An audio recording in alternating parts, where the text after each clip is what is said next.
Former Ukrainian prosecutor Viktor Shokin says President Biden got him fired while he was trying to investigate the family's alleged criminal activities, and that he was even poisoned by people trying to silence him. Watch.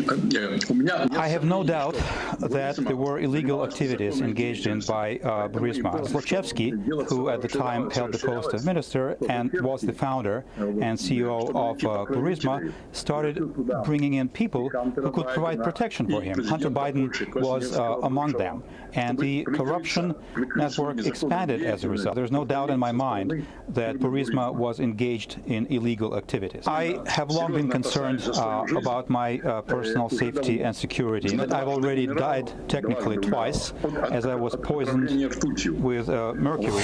This was big. Tudor Dixon is a former Michigan GOP gubernatorial candidate and host of the Tudor Dixon podcast, and she joins me now. Tudor, great to see you as always.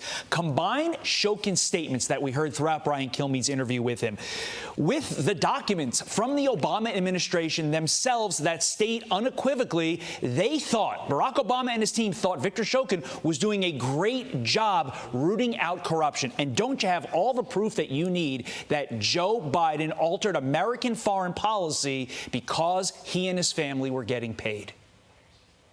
Yes, it's time to bring him in front of the Oversight Committee, have a real testimony from Shokin. This is when you see Fox News doing the job of the federal government. It's pretty sad that we can't get him in front of Congress to actually admit that all of these things were going on. But he even goes on to say President Poroshenko didn't want to have to do this. He didn't want to fire him, but he was being told he had to. I mean, we remember Joe Biden said it on camera. They don't get $1 billion unless they actually go through with this. And then, son of a gun, what do you know? The guy gets fired because he's holding them hostage to this. He said, hey, this is a pay for play. I'll pay you, but you got to get rid of this guy and protect my son and protect this business. Now, there is no reason for this business to hire a lobbyist from Washington, D.C. with a drug problem, except for the fact that he's got Biden for his last name. And it looks like the Obama administration didn't like this either, but Joe Biden is just potentially that corrupt.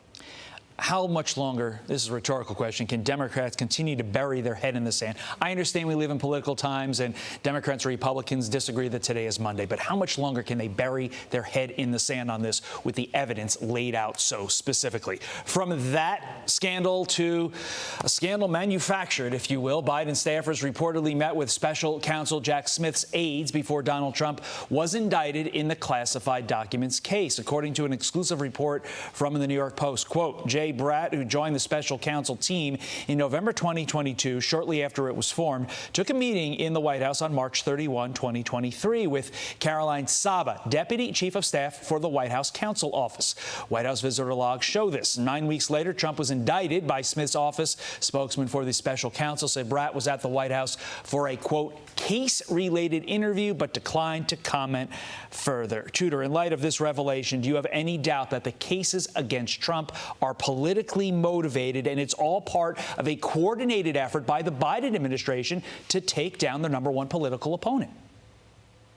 Joe Biden, again, on camera several times saying that he's going to make sure that Donald Trump cannot run again.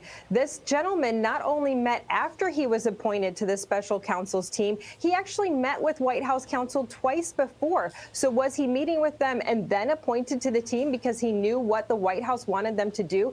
This is all very suspicious. And to your earlier point, Todd, when are Democrats going to say, okay, busted, we can no longer support this man? He is corrupt in every possible way.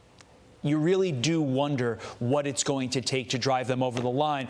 But that's on the Democrats themselves. As for the Republicans, you said with the Viktor Shokin situation, oversight should look into it. What about this situation, this weaponizing of the DOJ, these meetings that are happening in the Biden administration, basically, to your point, to take out Trump? What should Republicans do in Congress and in state houses, quite frankly, in response to that? 20 seconds to you, Tudor. Investigations have to be done. You've got this connection to the White House, to the Jack Smith, and then Jack Smith has a connection to Georgia right now with Fani Willis. This is all very suspicious. Investigations must be done. We can no longer use the federal government to prosecute political opponents. This is crazy.